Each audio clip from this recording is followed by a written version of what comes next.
Hello guys, welcome back Coding English Tamil. இன்னைக்கு இந்த வீடியோல எதை பத்தி பார்க்க போறோம்னா Access Specifier சொல்லிட்டு சொல்லலாம் இல்ல Access Modifier சொல்லிட்டு சொல்லலாம். அதுதான் இந்த கான்செப்ட்ல வந்து பார்க்க போறோம். Access Specifier in C++. ஓகேங்களா? Access Specifier என்னன்னா வந்து Access Specifier are used to define how the member function of a class can be accessed. Access Specifier னா என்னன்னா வந்து கிளாஸோட மெம்பர் இருக்குல்ல அதெல்லாம் வந்து எப்படிலாம் ஆக்சஸ் பண்ணலாம் சொல்லி சொல்றது தான் வந்து Access Specifier சொல்லிட்டு சொல்லுவாங்க. Access Specifier வந்து Access Modifier சொல்லி கேட்டாலும் வந்து கன்ஃபியூஸ் ஆகாதீங்க, ரெண்டுமே சேம் தான். Access Specifier வந்து 3 டைப்ஸாக வந்து பிரிச்சிருக்காங்க. என்னென்ன 3 டைப்ஸ்னால் வந்து பப்ளிக், ப்ரொடெக்டட், ப்ரைவேட் சொல்லிட்டு 3 பார்ட்டாக வந்து பிரிச்சிருக்காங்க. ஓகேங்களா? பப்ளிக்னா என்ன, ப்ரொடக்ட்னா என்ன, ப்ரைவேட்னா என்ன, இதெல்லாம் எப்படி யூஸ் பண்ணுறதுன்னு சொல்லிட்டு ஒரு ப்ரோக்ராம் நான் காட்டுறேன், அப்போ உங்களுக்கு புரியும். இப்போது இதெல்லாம் வந்து எங்கெங்கெல்லாம் வந்து ஆக்சஸ் பண்ணலாம், எங்கெல்லாம் வந்து ஆக்சஸ் பண்ண முடியாதுன்னு சொல்லிட்டு பார்க்கலாம். ஓகேங்களா? Access Specifier public, protected, private சொல்லிட்டு எழுதியிருக்கேன். Same class, derived class, outside the class. Okay, same கிளாஸ்னால் என்னென்னா வந்து இன்ட் ஐ ஜேவோட வேல்யூ வந்து ப்ரைவேட்டில் கொடுத்துருக்கேன்னா வந்து அதை வந்து அதே கிளாஸில் வந்து ஆக்சஸ் பண்ண முடியுமானா பண்ண முடியும். அதே போல் பப்ளிக்கும் வந்து ஒரு கிளாஸில் கொடுத்து அதுக்குள்ளே இன்ட்டு ஐஜேன்னு சொல்லி கொடுத்துருந்தோம், அதே கிளாஸில் ஆக்சஸ் பண்ண முடியுமானாலும் முடியும். ஒரு கிளாஸ் இருக்குன்னு வச்சுக்கோங்க, அந்த கிளாஸில் ப்ரொடெக்டட்னு சொல்லிட்டு கொடுத்துட்டு ஏபின்னு சொல்லிட்டு ஒரு வேல்யூ கொடுத்துருக்கேன். அதே கிளாஸ் சேம் கிளாஸ்லேயே வந்து இந்த ப்ரொடெக்டரோட ஏபியோட வேல்யூ ஆக்சஸ் பண்ண முடியுமான்னு நினச்சிங்கன்னா அப்பவும் முடியும். இதுவே டிரைவ்டு கிளாஸ் என்ன சொல்லி சொல்கிறாங்கன்னா வந்து சப் கிளாஸ் சொல்லிட்டு சொல்லுவாங்க, இல்லை சைல்டு கிளாஸ் சொல்லி சொல்லுவாங்க. இப்போது ஒரு கிளாஸ் இருக்குன்னா அந்த கிளாஸ் மூலியமாக க்ரியேட் பண்ணது தான் வந்து டிரைவ்டு கிளாஸ் சொல்லி சொல்லுவாங்க. ஸோ அந்த மாதிரி சமயத்தில் வந்து பப்ளிக்கோட ஆக்சஸ் ஸ்பெசிஃபையர் வந்து ஆக்சஸ் பண்ண முடியும், ப்ரொடெக்டரோட ஆக்சஸ் ஸ்பெசிஃபையர் வந்து ஆக்சஸ் பண்ண முடியும். இன்ஹெரிட்டன்ஸ் சொல்லிட்டு ஒரு கான்செப்ட் வரும், அந்த கான்செப்ட் மூலியமாக பண்ணலாம். அது வந்து இன்ஹெரிட்டன்ஸ் சொல்லிட்டு ஒரு கான்செப்ட் வரும்போது கண்டிப்பாக உங்களுக்கு புரியும். இதுவே வந்து இந்த ப்ரைவேட்டோட வேல்யூ வந்து டிரைவ்டு கிளாஸில் வந்து ஆக்சஸ் பண்ண முடியாது.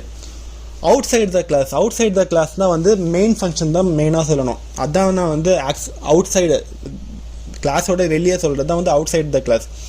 இதில் வந்து பப்ளிக்கோட வேல்யூ வந்து ஆக்சஸ் பண்ண முடியும், ப்ரொடெக்டோட வேல்யூவும் வந்து ப்ரைவேட்டோட வேல்யூவும் வந்து ஆக்சஸ் பண்ண முடியாது. ஓகேங்களா? இதெல்லாம் ப்ரோக்ராம் இப்போ கண்டிப்பாக உங்களுக்கு புரியும். டிஃபால்ட்டாக நம்ம ஒரு கிளாஸ் க்ரியேட் பண்ணிவிட்டு டிஃபால்ட்டாக அது வந்து ப்ரைவேட்டாக, பப்ளிக்காக, ப்ரொடெக்டடான்னு சொல்லிட்டு எதுவுமே நம்ம கொடுக்கலனா அது டிஃபால்ட்டாக வந்து என்னவா ஆக்சஸ் பண்ணோம், ப்ரைவேட்டாக தான் எடுத்துக்கும். ஓகேங்களா? இது எல்லாமே வந்து கிளாஸ் சொல்லிட்டு ஒரு கான்செப்ட் வரும், நெக்ஸ்ட் கிளாஸில் எடுப்பேன், அப்போ உங்களுக்கு புரியும். இதே இந்த default access specifier is private in class only. சரிங்களா? இதுவே வந்து நீங்கள் ஸ்ட்ரக்சருக்கும் இது வந்து டிஃபால்ட்டாக கொடுத்தா வந்து ப்ரைவேட்டாக எடுத்துக்கும் அப்படின்னு சொல்லிட்டு நினைக்காதீங்க, அது வந்து பப்ளிக்காக தான் எடுத்துக்கும். இதுக்கான எக்ஸாம்பிள் வந்து நான் ஆல்ரெடி போன வீடியோவில் தான் வந்து ஸ்ட்ரக்சரோட கான்செப்ட் பார்த்ததுனால இந்த ப்ரைவேட், பப்ளிக், ப்ரொடெக்டருங்கிற கான்செப்ட் வந்து அந்த ஸ்ட்ரக்சர் இன் C++ அதுலேயும் யூஸ் பண்ணலாம். அதில் இந்த ப்ரைவேட், பப்ளிக், ப்ரொடெக்டடுங்கிறது அப்ளை பண்ணிவிட்டு உங்களுக்கு காட்டுறேன் பாருங்கள். ஓகே, இன்ட்டு மெயினில் நான் ஆல்ரெடி சொல்லியிருக்கேன் ஸ்ட்ரக்சரை வந்து எப்படி வந்து டிஃபைன் பண்ணுறது, சின்டெக்ஸ்லாம் கொடுக்குதுன்னு சொல்லிட்டு.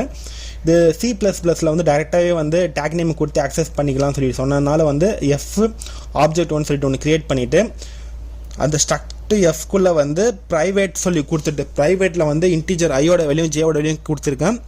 மற்றதெல்லாம் ஃபங்க்ஷன்ஸ் எல்லாம் வந்து மெம்பர் மட்டும் ப்ரைவேட் கொடுத்துட்டு ஃபங்க்ஷன்ஸ்லாம் வந்து பப்ளிக்கில் கொடுத்துருக்கேன். செட் டேட்டா, டிஸ்பிளேன்னு சொல்லிட்டு இது லாஸ்ட் எக்ஸாம்பிள் போன இதில் பார்த்தோம்ல அதே தான் கொடுத்துட்டு இப்போ இங்கே பாருங்கள், இன்ட்டு மெயின் ஃபங்க்ஷனுக்குள்ளே இந்த ஸ்ட்ரக்சருக்கு வந்து ஒரு ஆப்ஜெக்ட் க்ரியேட் பண்ணிவிட்டு ஆப்ஜெக்ட் டாட் செட் டேட்டான்னு சொல்லி தரும்போது இது கால் ஆகிட்டு object1ல்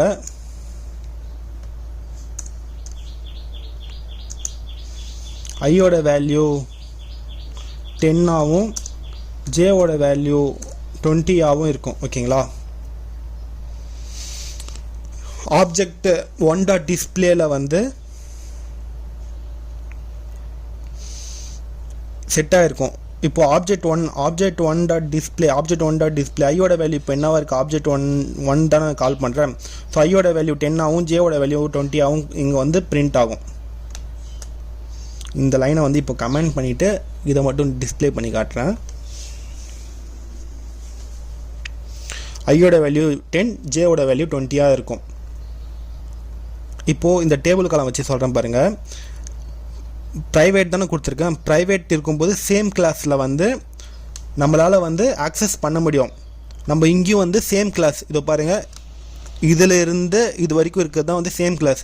இதுக்குள்ளே தான் ப்ரைவேட்டோட வேல்யூ ஐஜேன்னு சொல்லி கொடுத்துருக்கேன். இங்கே ஆக்சஸ் பண்ண முடியுது.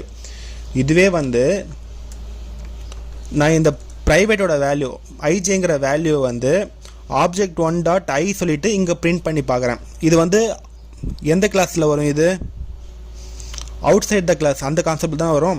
ஸோ அதில் வந்து நான் பிரிண்ட் பண்ணுற மாதிரி மெயின் ஃபங்க்ஷனுங்கிறது அந்த ஸ்ட்ரக்சருக்கு வெளியே இருக்க ஒரு கிளாஸ். அதில் வந்து நான் இங்கே வந்து ஐயோட வேல்யூவும் ஜேவோட வேல்யூவும் பிரிண்ட் பண்ண முடியுமான்னு பார்க்குறேன்.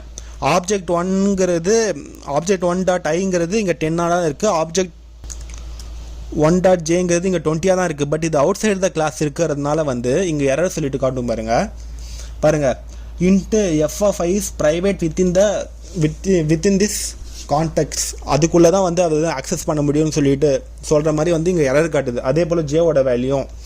ஸோ இங்கே ப்ரைவேட் கொடுத்துருக்கிறதுனால வந்து நம்ம இந்த ஸ்ட்ரக்சருக்குள்ளேயே வந்து வேல்யூ வந்து ஆக்சஸ் பண்ண முடியுமா? பண்ணலாம். பட் அதுக்கு வெளியே போய் பண்ணணும்னா வந்து பண்ண முடியாது.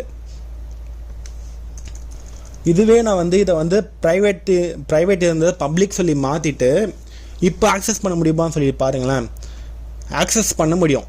எதனாலனா வந்து பாருங்கள் 1020, அதே போல் object1.iங்கிறது 10, object1.jங்கிறது 20 தான் வந்திருக்கு. இது எதனாலனா வந்து இதுவே வந்து பப்ளிக்குங்கிறது சேம் கிளாஸ்லையும் வந்து ஆக்சஸ் பண்ண முடியும், டிரைவ்டு கிளாஸ்லையும் ஆக்சஸ் பண்ண முடியும். நம்ம இப்போ கொடுத்துருக்குறது அவுட் சைட் த கிளாஸுங்கிறது ஆக்சஸ் பண்ண முடியும். ஸோ அதனால தான் வந்து இங்கே நான் அவுட் சைட் த கிளாஸ் வந்து பப்ளிக் கொடுத்துட்டு நான் பிரிண்ட் பண்ணும்போது இங்கேயும் வந்து பிரிண்ட் ஆகுது. இதுவே ப்ரைவேட்டாக இருக்கும்போது வந்து பிரிண்ட் ஆகலை.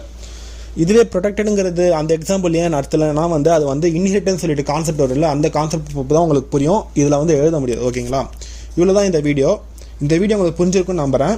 நெக்ஸ்ட் வீடியோவில் வந்து மெயின் கான்செப்ட் கிளாஸ்னால் என்னன்னு சொல்லிட்டு பார்க்க போகிறோம். இதனோட அட்வான்ஸ் தான் வந்து கிளாஸ் சொல்லிட்டு அதெல்லாம் எப்படி யூஸ் பண்ணுறது, எப்படி கிரியேட் பண்ணுறது எல்லாமே பார்க்கலாம்.